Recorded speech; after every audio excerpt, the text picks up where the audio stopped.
C'est une très belle histoire. In Waves, c'est un film d'animation qui vient de fouler nos salles ce mercredi 1er juillet, après avoir fait le tour des festivals, notamment Cannes et Annecy. C'est adapté d'un roman graphique du même nom, sorti je crois en 2019, mais en tout cas à la fin des années 2010. Et c'est l'histoire de l'auteur, AJ, qui raconte donc son histoire d'amour avec Kristen, qui était une jeune femme atteinte d'un cancer. Il mêle aussi dans le roman graphique l'histoire du surf, puisque les deux sont passionnés de surf et que ça guide le récit. Mais le film a décidé de zapper cette partie histoire du surf, tout en gardant bien évidemment cet élément central de l'eau, de leur amour pour le surf, l'océan, etc., etc. C'est un film qui est beau sur plein d'aspects en fait. C'est un film qui est beau esthétiquement, bien évidemment. C'est esthétiquement absolument merveilleux.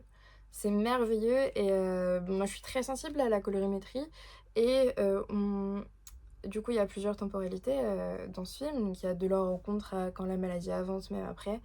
Il y a vraiment plusieurs temporalités avec des palettes de couleurs qui sont plus ou moins les mêmes sur des tons différents et je trouve ça merveilleux. Je trouve que c'est une idée de génie, je trouve ça merveilleux.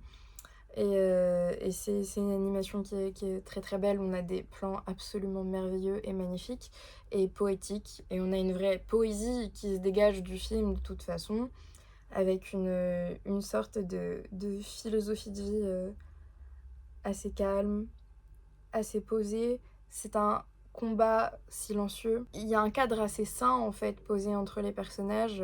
Il y a un cadre sain, aimant, et c'est de la difficulté dans le silence. La difficulté elle est très intériorisée. Il y a très peu d'explosions de sentiments, etc., etc. Et je trouve que c'est une représentation des choses qui est assez rare, puisque dans le cinéma on explose, dans le cinéma on est grandiloquent, on fait du théâtre quelque part.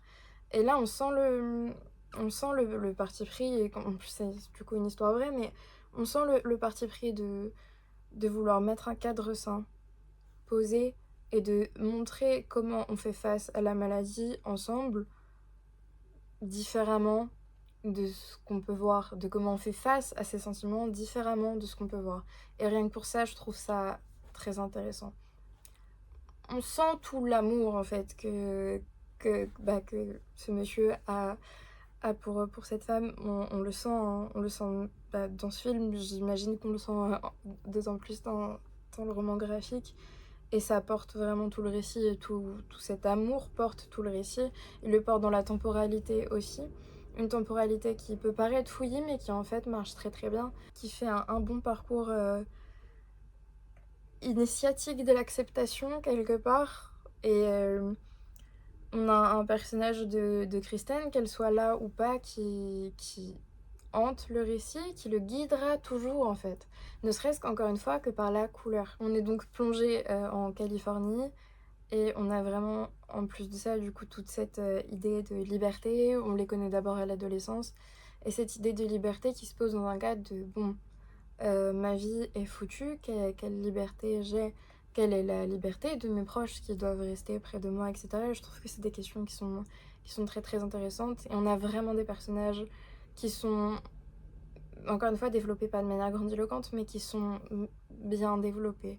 Et Kristen est un personnage absolument merveilleux. C'est tous des personnages merveilleux, mais évidemment elle brille particulièrement et leur relation brille particulièrement parce qu'en plus c'est des opposés vraiment en termes de personnalité, du coup c'est très particulier. Et c'est vrai que ça fait du bien de voir des histoires d'amour dans tous les sens du terme. C'est pas qu'une romance in Waves, c'est vraiment une histoire d'amour enveloppant, à tel point que nous, en tant que spectateurs, ils nous enveloppent aussi. Et que on finit par les aimer aussi, en fait. Enfin, on se sent extrêmement investi en tant que spectateur et en même temps on est enveloppé par toute cette affection et c'est un sentiment de visionnage assez particulier, mais dans le bon sens.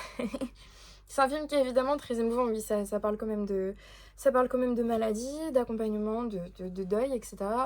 C'est un film qui tire les larmes, bien évidemment, mais encore une fois, je pense que si ça tire les larmes si fort, c'est que ça touche une sincérité qu'on a tous en nous et c'est viscéral, c'est ça que je voulais dire. C'est que c'est profondément viscéral et c'est la force, de ce film qui, quand j'ai capté que c'était une histoire vraie, parce qu'au bout d'un moment on le capte, m'a encore plus serré la gorge et j'étais vraiment en mode: «Ah!» mais je trouve ça beau et en fait, je sais pas, je trouve ça tellement beau de faire un hommage, qui va aussi loin pour quelqu'un qu'on aime. Mais le film a même pas besoin de cet argument pour fonctionner, en fait. Parce que j'y suis allée en ne le sachant pas et ça m'a c'est juste là vous voyez le mème sur TikTok, là, dans les commentaires de la cerise? Ça, qui m'a achevée. Mais voilà.